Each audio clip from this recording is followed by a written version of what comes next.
Christina Brown here with the Brown team at Sage Door Realty, and today I'm going to talk about the final walkthrough. Are you required to do a final walkthrough? No. Should you do a final walkthrough? Always yes.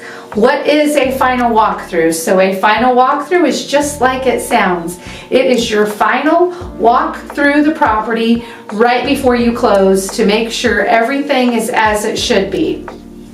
We typically recommend that you do this a day or two before closing, and sometimes if there's issues that arrive or if there's bad weather that comes in, we may go again the day of closing. So it just really depends on the situation, but we try to go a day or even 2 days before closing.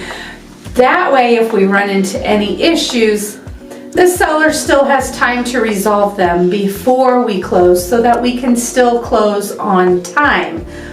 So what are we doing at the final walkthrough? Well, first of all, we always do a final walkthrough for you. If you are out of town, you can't be here, or for whatever reason, life is busy and you choose to not do one because you just either don't feel it's important or you don't have time to do it, we will always do a final walkthrough for you, even if you're unavailable.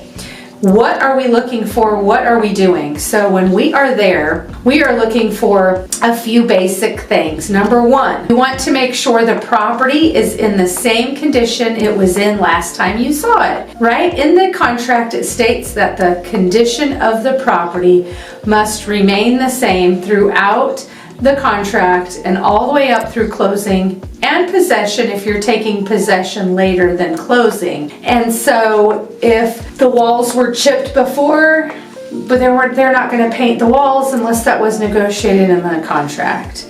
If there are repairs that were needed that were not negotiated, we're not expecting those things to change, right? We want it to remain in the same condition. The next thing is there's a section of the contract where it lists inclusions and exclusions. So we are also looking for those items to be as promised in the contract.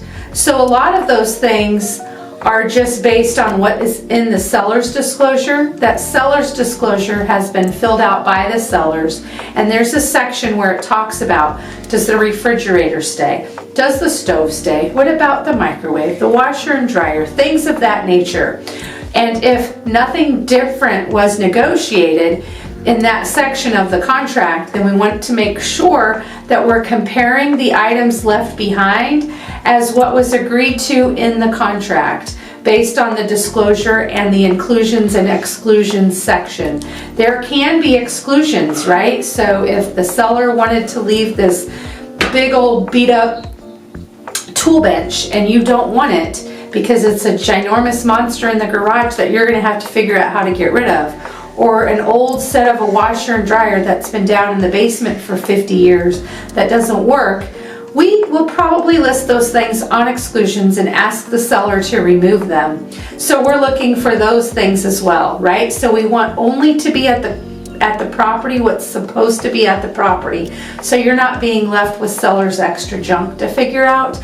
But we also want to make sure they didn't take things away that were promised to you. And again, if we do this walkthrough a day or two before closing and there's a hiccup or a problem, we have time to resolve it before closing. The other thing that we are looking at are the repairs that were promised and negotiated in the contract or from the resolution after inspections, and we want to make sure those things are done. Because again, once you sign on the dotted line, that property is yours. So you want to make sure before you sign on the dotted line that everything is as it should. A lot of times when we negotiate repairs, if it's repairs that require a plumber or electrician or some sort of professional, we put that we want that receipt prior to the final walkthrough so that we have proof that it's done.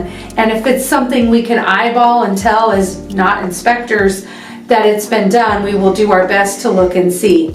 However, there are home inspectors that if you use them for the initial home inspection, they offer to come and do your final walkthrough or a re-inspection at some point after repairs have been completed. They will come back and check those for you. A lot of inspectors will even do that for free. So if that's something where there's repairs that we can't tell if they're done, we need to call a professional in. Keep in mind you could have an inspector come and check those repairs. But if it was done by a professional roofer or electrician or so forth, and we have those receipts, you can always contact them if there is an issue. So those are the three main things we're looking for. We are looking for the condition, we're looking for the items staying, not staying as it should be per the contract, and then of course those repairs. If you have any issues, you have time to resolve them before closing. So always, always, always do that final walkthrough. Have a great day.